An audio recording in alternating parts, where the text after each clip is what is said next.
Hey everybody, Jang here from ultimaterc.com with what will hopefully be the last video appearance of my Helion Dominus. I don't have anything prepared to say here, so I'm just going to be shooting from the hip. I just wanted to give some long-term update to testing on this vehicle because I bought it back in November of 2011 when it first came out. I had my review done by early December 2011, and that's been up for, well, since then. And then around March, April, sometime around then, I started to learn that there were actually a lot of people that liked this vehicle, that still liked it, and it was actually voted on another website by users to be a better basher than things like the HPI Savage Flux and the HPI Vorza, the Slash, the Stampede 4x4, the venerable Thunder Tiger MT4 G3, Losi 5T. This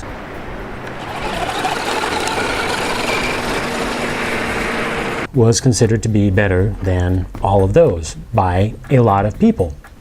And since my review was kind of like neutral to slightly negative on the vehicle on the whole, I decided maybe I was wrong. Maybe I was just looking at it with crap colored glasses at the time.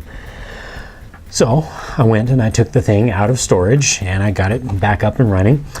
There had been some concerns early on that maybe I had just gotten a dud as far as the stock performance was concerned. So I was able to get a different motor, thanks to Bill on the URC forums, who hooked me up with another just barely used stock motor. And I also put in a different ESC, a better ESC, just in case again I had just a fluke with mine. And I took this thing back out and I started driving it again with a completely open mind, holding nothing against it on the whole, just trying to see what it would do.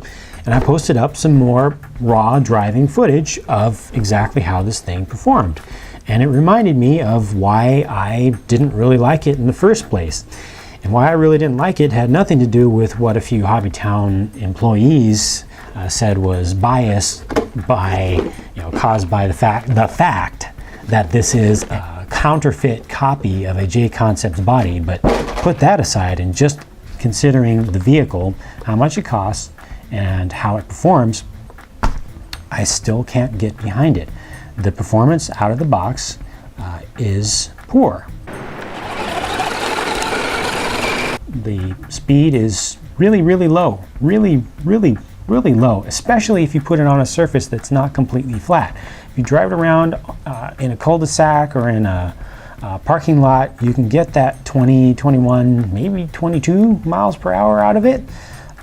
If you run a LiPo in it, you can get that performance or that speed pretty consistently throughout the entire battery charge. If you're using the stock battery that it comes with, it's going to run out pretty quickly. But again, I'm putting that aside and just thinking about and considering the vehicle, and even considering folks who put a little bit of money into it to get a little bit better stuff. As soon as you take it off-road and you take it over some real jumps, it's even just over bumps, not even jumps, it slows down so much because the motor just doesn't have the torque to keep the thing going. As soon as it's getting up in the air and the draw on the motor is going up and down and up and down, it just bogs down. I really kind of feel sorry for the darn thing. In stock form, I showed on my video with no bias whatsoever, just showing on video, real time, exactly what happened when I started doing my durability montage right at the beginning. I think it was either my second or third, I've got dust in the air, sorry. It was on my second or third jump attempt when I had just started videoing it, it confirmed that the jump that I was using was going to be a good one to test. It popped a pillow ball out and bent and actually broke a steel dog bone.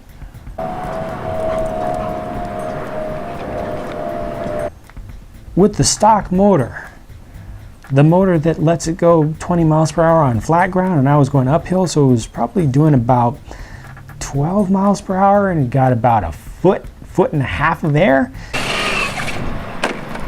and it broke. That is just not acceptable, and that is not bias. That's just fact. It's just bad. You shouldn't do that. I got it fixed. By that time, I had some videos out already of driving the thing around. A lot of folks were saying, well, duh, of course it's going to be slow out of the box. I don't know about that. Not all vehicles are slow out of the box. Most vehicles are faster than that out of the box, including in this same price range. But okay, I had a lot of that feedback that I got, and I said, well, all you need to do, duh, is stick a Castle Sidewinder combo in it with the four pole motor. And at that time you could get those for about 100. I think they were 100 to 120 bucks. By then the prices had already started to go up. So I did that. I put one of those sets in there, and lo and behold, all right, now I had a nice fast vehicle. And because of its low center of gravity design with the aluminum chassis, it's got a good chassis layout. The handling was pretty decent. The tires, they're RTR tires. What can you expect on that? The suspension setup, pretty bouncy with the stock setup, but still acceptable. Really didn't bug me that much, and that's a thing that you can tune. I mean, for an out of the box RTR setup, it was definitely respectable and not something that I could really knock it on. However, I then went ahead and had more dog bone issues. I had 2 or 3 times dog bones just popped out just from things flexing. Actually, one time it popped out I was literally driving down my straightaway, and I don't know how that happened, but it just popped out. At another point, just from landing some regular jumps, dog bone bent, like that. So again, more troubles not caused by me being biased against the vehicle, just caused by the vehicle being the vehicle and not holding up to a fraction of what I put many other vehicles through. So I put it away and I tried to sell it, and then I tried to sell it as a rolling chassis. Nobody would buy the darn thing. Surprise, surprise, even though I marked it way, way, way down. And it just started collecting dust for a while. Brought it back out and tried it again on the stock setup, like I said, and my answers still remain the same. If you put a bunch of money into this thing, it will handle decently, but it just still doesn't have the durability to handle higher speeds. In box stock form, it's just boring. And the fact that it can break in box stock form, and I broke off the tabs from the diff case too, and it's just a matter of time before the lower pieces break off on that. If you have a Hobbytown USA nearby you, and maybe you find one of these things on sale, you can get it on sale and they've got all the parts in stock. Maybe for starting out, especially if you're just going to be driving around a baseball diamond, or just driving around on a parking lot or something, it's okay. If you don't use it the way that most people use RCs, and you're just really gentle on it compared to the norm, it's probably going to be just fine. The drivetrain, I think, does hold up to the moving forward power of brushless pretty decently well. I didn't have anything strip out, but those dog bones did become an issue for me. Again, if you don't jump very much, if you're not really being hard on the thing, or if you're not driving on high traction surfaces, which always tend to really punish vehicles, especially drivetrains, you can probably get away with driving with a brushless system with this drivetrain. Another good thing that has come about since I did that review is Helion finally came out with upgrades. So they have some aluminum upgrade parts now, and I believe they've got better shocks, which is great. That's highly recommended because the construction on these shocks is just poor. I personally have nothing against plastic shocks. I've used a lot of plastic shocks. I've raced with plastic shocks. However, these, just the construction on them with the threads and the amount of static friction they have is not really good at all. There are other shocks that I'm sure you can find that can be made to work with this, but now Helion has their own, so that's good. And I believe they also have some upgrade drive shafts to use. So hopefully that would solve that problem also. So if you get those upgrades, then you're probably going to be in a really good place with a vehicle that is going to handle pretty well and be able to hold up to normal use. I don't know if they've got a fix for this problem back here, but you know, maybe zip tie that on or something to help keep it on. However, for the price you end up paying, once you get the vehicle and then you get some important useful upgrades, and then you get a brushless system for it, and you get some decent, well, let's leave the tires out of it. Let's just get the upgrades and the brushless system. You end up paying more than you would pay for a different vehicle from a different brand that will give you better performance with less work and less hassle, and also the ability to actually order parts online. Again, if you have a Hobbytown USA nearby, then ordering parts is not a problem with this. For most folks who don't have a Hobbytown USA nearby, it's a huge problem. I'm lucky that I have one that's within a respectable, decent driving distance of me. If I didn't, I probably wouldn't have gotten this to begin with. I need to be able to get parts for vehicles. So a lot of rambling there. Sorry about that. Like I said, just wanted to come in and give you guys some just off-the-cuff comments, final comments on this vehicle. It's been very controversial. There have been a lot of heated arguments and a lot of folks saying that, you know, the usual, I'm biased because I didn't like it. If you actually watch my original review of it, it's mostly very objective.